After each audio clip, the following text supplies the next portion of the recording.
آسمان زمین والو، نوری ناری ساری مخلوقات، بولو بتاؤ، هل تعلم له سمیہ، ہے کوئی اللہ کا ہمسر، ہے کوئی اللہ جیسا، ہے کوئی اللہ کے ٹکر کا، برابر کا؟ تو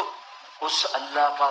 ارادہ ہوا اور ایک گندے پانی سے طارق جمیل کو وجود ملا، عبد الرؤف کو وجود ملا، اور ان سارے بچے بچیوں کو وجود ملا، اور ایک ارادہ آئے گا اور یہ بولتا وجود ایک مٹھی خاک میں تبدیل ہو جائے گا۔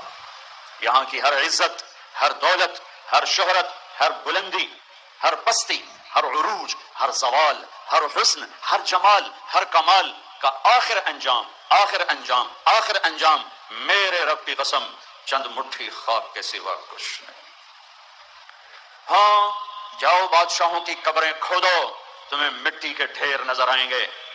دنیا کا سب سے بڑا فاتح چنگیز خان، اس کی قبر کا نشان کوئی نہیں، سکندر کی قبر کا نشان کوئی نہیں، اجل ہی نے چھوڑا، نہ کسریٰ نہ دارا